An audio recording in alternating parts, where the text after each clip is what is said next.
الحمد لله رب العالمين الرحمن الرحيم إله الأولين والآخرين وأصلي وأسلم وبارك على نبينا محمد النبي الأمي وعلى آله وأصحابه أجمعين.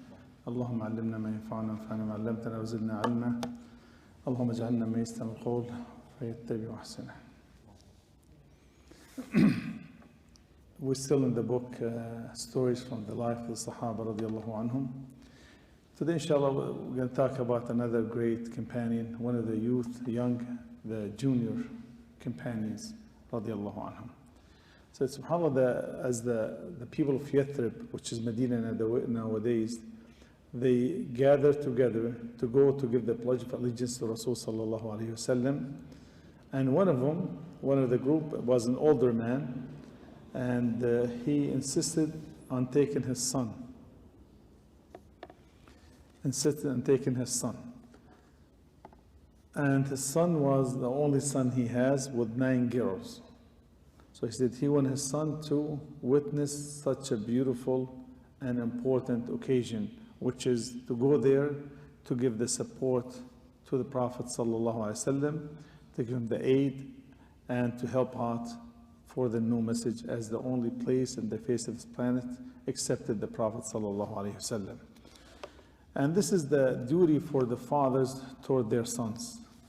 This is the duty of their fathers over their sons, or for their sons, to make him witness the masajid, the halaqah, bring him for Jum'ah, teach him salah and siyam, and all the stuff has to be done this way. So he went there and he had the opportunity and the honor to shake the Prophet ﷺ's hand with the rest of the group as a young boy. I mean, all the adults, the leaders, the seniors, they took care of it, but he went there, he had the opportunity to shake the Prophet ﷺ's hand and to become Muslim at the young age. And subhanAllah, when he saw Rasul ﷺ, Islam, if you want to put it this way, basically went inside to the bottom of his heart, saturated with Islam, with the teaching and the love to the Prophet sallallahu alaihi wasallam. And when the Prophet sallallahu alaihi wasallam came to Medina, he really treated him special. He was teaching him, and he did not leave the sight of Rasul sallallahu alaihi wasallam as much as he could.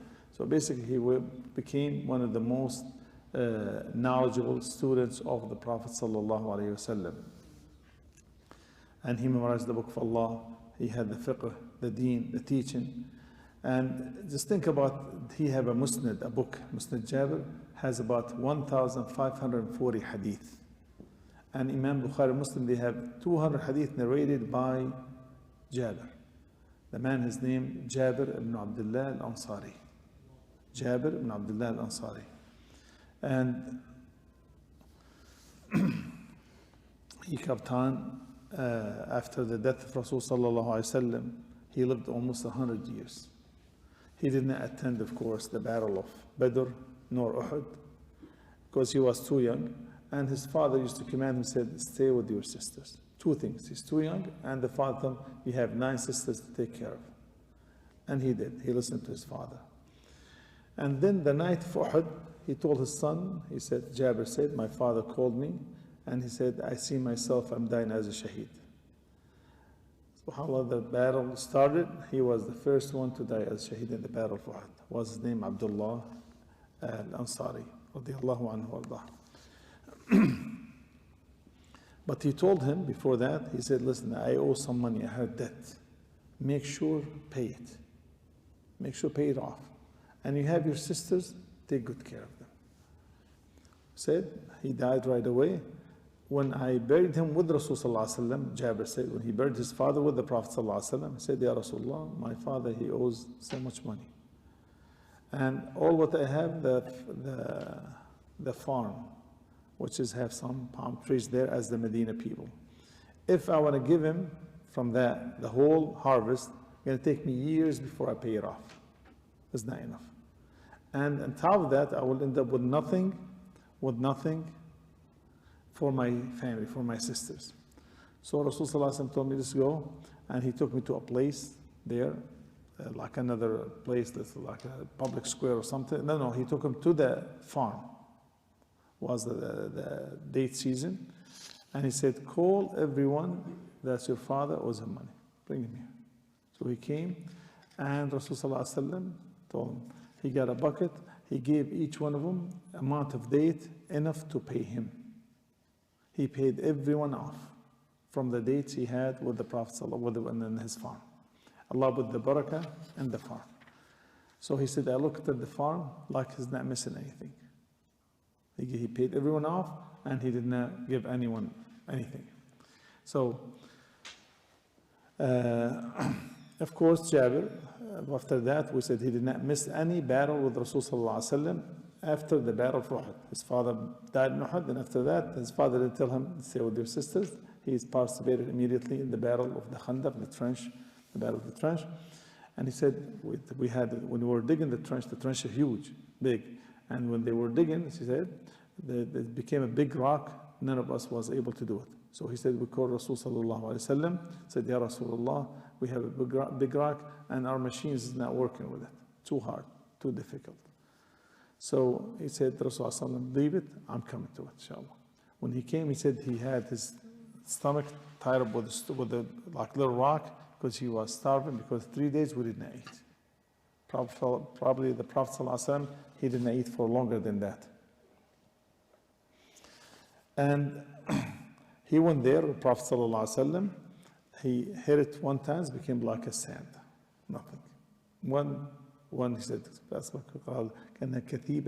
nothing, pieces, right away, ﷺ. So, but when he said, after he done, when the Prophet ﷺ hit the rock and so on, the stone, I became more sad about him. I could tell how hungry he was. So he said, Ya Rasul, can I go home for a second? He said, yeah, go ahead. So he went to his wife, his house, and he told her, Rasul ﷺ is starving. Do we have anything? He said, anything at all. He said, we have some barley, we have little meat, small sheep, probably, very small, very, very small. He said, so I slaughtered it right away. I made the barley wheat, and then put the food in the pot, and put it in the fire, and so on. Went to Rasulullah sallallahu alaihi wasallam. My wife made the dough and ready to be baked. So he went to Rasulullah sallallahu alaihi wasallam. He said, Ya Rasulullah, we have a small amount of food, enough probably 3-4 people, very small amount. So if you want to invite 1 or 2 with you, please. So he said, tell your wife. I told him how much money, how much food we have. He asked Jabir permission to invite people. He said, yeah, Ya Rasulullah, whatever. But the food enough for 3, 4, 5 maximum. So Rasulullah invited every single one there, the whole army. So Jabir, and he told her, go, the Prophet told him first, go to your wife, tell her, do not move the pot from the place. Leave it in the fire, and do not bake bread till we get there. And call someone to help you, to help his wife to bake bread. He said, I went there, he said, I was so shy, I didn't know what to do, so embarrassed. And he said, how could we invite the whole people of Khandaq, the trench, the whole army, for a couple pounds of wheat or bread and this little bit of meat? Then he said, I went to my wife. His wife was very calm, seemed like she's in her deen, radiallahu anha. Said, Ya Rasulullah, fadahna. Said that basically this is a huge problem. He said, what's going on? He said, Rasulullah, he invited the whole army. He said, did he ask you how much food you have? She said, yes. He said, yes. He said, okay, then go ahead and relax. Don't worry. Allah wa Rasulullah alam. Allah and His Messenger know best. So I said, I relaxed when she said this. I remember, this is Rasulullah sallallahu alaihi wasallam. So a little bit later, Rasul came, and he got the Muhajirin, Ansar, everyone with him. He said, come, graduate, one by one. So then I brought the lady to help her out. They brought the lady to help his wife to bake the bread. And he said, take a little bit from your pot and leave it on the fire. Don't move it. Then he said, Rasul said, they were baking. Take a piece of bread for each one and give them meat. Piece of bread and meat. Each one of the army got full. All of them. Not even a single one did that. So then he said, Wallah, Jabir said, Wallahi, when they finished, I looked at the pot was still full. This is the barakah, subhanAllah. Then he said the Prophet told his wife, Jabir's wife, eat and gift whomever you want. So that was gifting all day long. They ate, and the family ate, and they were gifting the people around them. And Jabir radiallahu anhu said, we lived about 100 years, subhanAllah. Then he went one time to the army under the leadership of Malik ibn Abd-Allah al-Khathami, was one of the leaders. And he was going around to the soldiers, respecting the elders, and Jabir was one of the elders. And Jabir, he had a mule with him, and he was not riding, walking, and holding the mule with a leash. He told him, why didn't you ride? Allah had provided a ride for you. Why you have to walk? He said, I heard Rasul sallallahu alaihi wasallam, he said, من اغبرت قدماه في سبيل الله حرمه الله على النار. He said, whoever his feet get dusted for the cause of Allah subhanahu wa ta'ala, he will be protected against hellfire. So Malik left him and kept on going. So then Jabir became the head of the whole army for somehow. Then he looked at me, Malik looked at Jabir, and he called him. He said, Ya Aba Abdullah, come Abu Abdullah, why didn't you ride your mule? Why do you walk? You have it there. So Jabir knew why he wants that for. He said he wanted people to hear the hadith. He said, if you walk and your feet get dusted, for the cause of Allah subhanahu wa ta'ala will protect you against hellfire.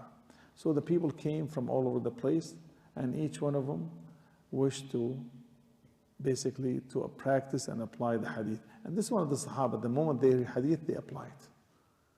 The moment they hear the hadith, they apply it immediately. And subhanAllah, they said, they would never seen an army, people walking more than this army. So Jabir radiallahu anhu, this is his story. There's other stories that's not mentioned here. And he really lived as a Muslim when he was young, till he met Allah subhanahu wa ta'ala. He fought for the cause of Allah subhanahu wa ta'ala. Then he died as a companion of Rasulullah sallallahu alayhi wa sallam. هذا والله أعلم. سبحانك اللهم وبحمدك أشهد أن لا إله إلا أنت